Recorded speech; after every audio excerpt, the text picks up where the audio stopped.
ഞാനിവിടെ വരണമെന്നും വിജയിച്ചവർക്ക് സമ്മാനം നൽകണമെന്നും ആരോ ഒരാൾ മുൻകൂട്ടി തീരുമാനിച്ചിട്ടുണ്ട്. അതുകൊണ്ട് എന്ത് പ്രതിബന്ധങ്ങൾ വന്നാലും ഞാൻ ഇവിടെ വരിക തന്നെ ചെയ്യും. അതെ, അങ്ങനെ ഒരു ശക്തിയുണ്ട്. ആ ശക്തിയെ നമ്മൾ പല പേരുകളിൽ വിളിക്കുന്നുവെന്ന് മാത്രം.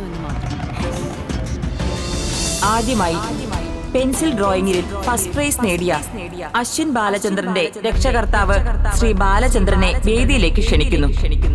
ഒപ്പം അശ്വിനെയും.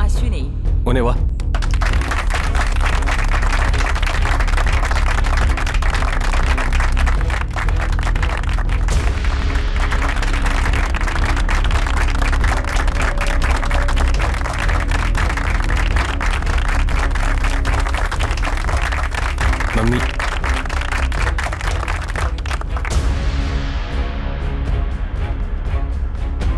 ഇനി പങ്കെടുത്ത 3 മത്സരങ്ങളിലും തിളക്കമാർന്ന വിജയം കരസ്ഥമാക്കിയ പത്മിനിയുടെയും സത്യഭാമയുടെയും മകളായ ശിവനെ വേദിയിലേക്ക് ക്ഷണിക്കുന്നു.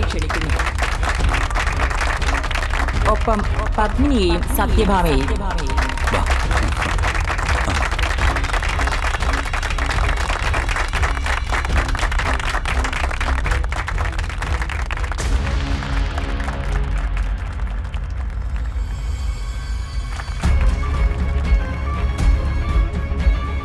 ഇവിടെ മറ്റൊരു പ്രത്യേകത കൂടിയുണ്ട്.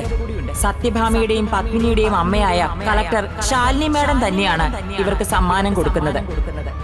എന്തുകൊണ്ടും ഇത് വിലമതിക്കാനാവാത്ത ഒരു മുഹൂർത്തം തന്നെയാണ്.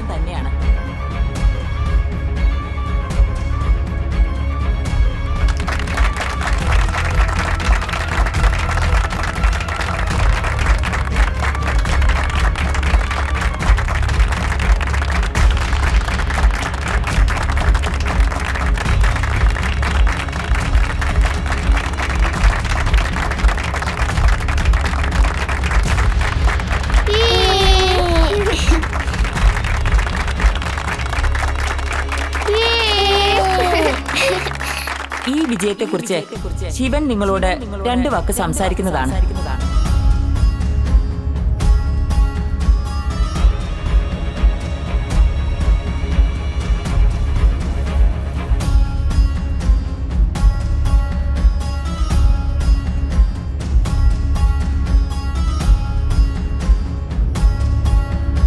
എല്ലാവർക്കും നമസ്കാരം. ഇത് എന്റെ ഒരു നിയോഗമാണ്. ആരോ ഒരാൾ എന്നെ ഏൽപ്പിച്ച ജോലി പൂർണ്ണ ഉത്തരവാദിത്വത്തോടെ ഞാൻ ചെയ്യുന്നു. ഈ കുട്ടികൾക്ക് വേണ്ടി എവറസ്റ്റ് കീഴടക്കാൻ പറഞ്ഞാലും ഒരുപക്ഷെ അതും എനിക്ക് ചെയ്യാൻ പറ്റിയേക്കും. കാരണം എന്റെ ജീവിതത്തിൽ ഇപ്പൊ നടന്നുകൊണ്ടിരിക്കുന്നതെല്ലാം മറ്റാരുടെയോ പ്രേരണയാൽ നടക്കുന്നതാണ്. ആ ശക്തിയെ ഞാൻ ബഹുമാനിക്കുന്നു. അതുകൊണ്ട് തന്നെ ആ വാക്ക് ഞാൻ ഒരിക്കൽ കൂടി പറയുന്നു. ഇത് തീർച്ചയായും ആരോ എഴുതി ഉറപ്പിച്ചു വെച്ച എന്റെ നിയോഗം തന്നെയാണ്. ഇല്ലെങ്കിൽ പിന്നെ കളക്ടർ ശാലിനി വിഷ്ണുവിന്റെ കുട്ടികൾക്ക് വേണ്ടി മത്സരിക്കാൻ വരാനും അത് ജയിച്ചതിന്റെ സന്തോഷത്തോടൊപ്പം കളക്ടറുടെ കയ്യിൽ നിന്ന് തന്നെ ട്രോഫി വാങ്ങിക്കാനും എനിക്ക് സാധിക്കുമായിരുന്നില്ലല്ലോ.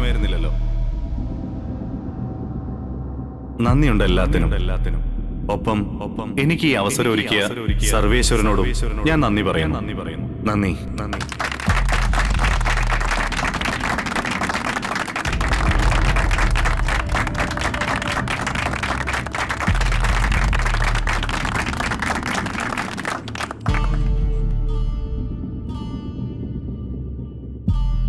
ഈ സന്തോഷത്തിൽ പങ്കുകൊണ്ട് കളക്ടർ ശാലിനി മാഡം 2 വാക്ക് സംസാരിക്കണ്ടേ?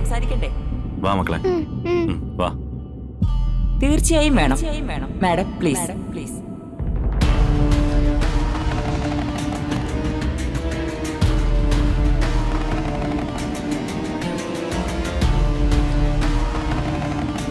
തോൽക്കാതിരിക്കാൻ ഓടുമെന്ന് ചിന്തിച്ചവരല്ല, തോറ്റാലും ഞാൻ ഓടും എന്ന് ചിന്തിച്ചവരാണ് ലോകം കീഴടക്കിയിട്ടുള്ളത്. നമ്മൾ ജയിക്കാത്തടത്ത് മറ്റൊരാൾ ജയിച്ചു കാണുന്നതും നമ്മുടെ ജയം തന്നെയാണ് എന്ന് വിശ്വസിക്കുന്ന ഒരാളാണ് ഞാൻ. ഞാനിവിടെ വരണമെന്നും വിജയിച്ചവർക്ക് സമ്മാനം നൽകണമെന്നും ആരോ ഒരാൾ മുൻകൂട്ടി തീരുമാനിച്ചിട്ടുണ്ട്.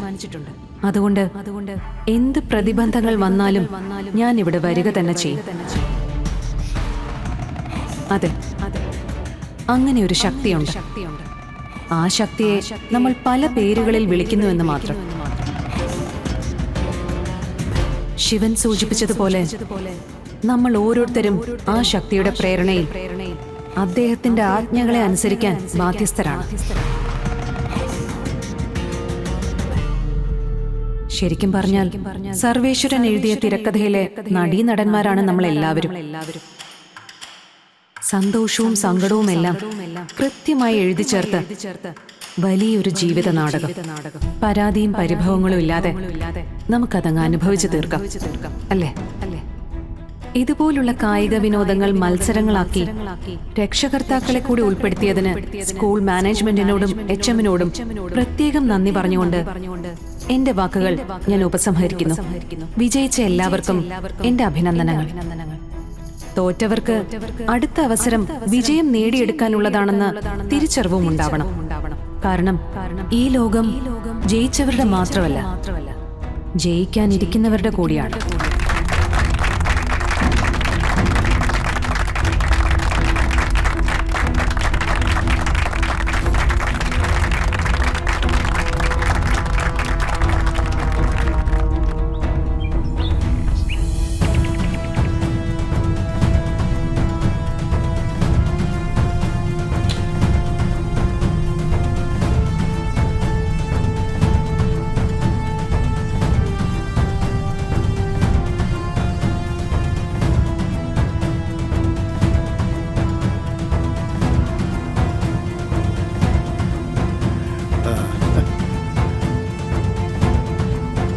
കണ്ണിലെ കൃഷ്ണമണി പോലെ ഏട്ടനെ നോക്കണമെന്ന് പറഞ്ഞു.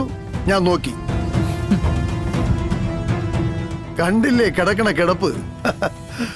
ലോകത്തിലെ ഏറ്റവും ഭാഗ്യവാനായ മനുഷ്യൻ ആരാണെന്ന് എന്റെ ഏട്ടനോട് ഇപ്പൊ ചോദിച്ചാ ഏട്ടൻ പറയും ഏട്ടനാണെന്ന്. ആ സുഖമാണിപ്പോ ഏട്ടൻ സപ്രപഞ്ച കട്ടിൽ കിടന്ന് അനുഭവിക്കുന്നത്. ഉപേന്ദ്രനല്ലവനാ. എന്നെ അവനെ ചികിത്സക്കായിട്ട് മലേഷ്യക്ക് കൊണ്ടുപോകാന്ന് പറഞ്ഞ്. ആ നല്ലവനാ ഉപേന്ദ്രൻ.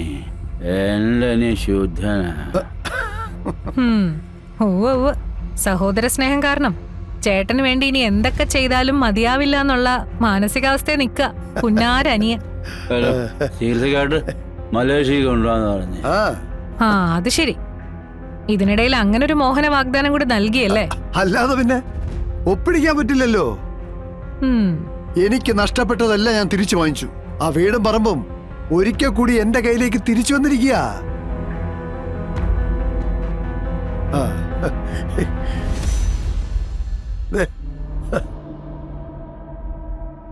ഓ അത് ശരി. ഇതെങ്ങനെ ഒപ്പിച്ചു? ആ മലേഷ്യയെ കൊണ്ടുപോയി ചികിത്സിക്കാനുള്ള പേപ്പറാണിതെന്ന് പറഞ്ഞു.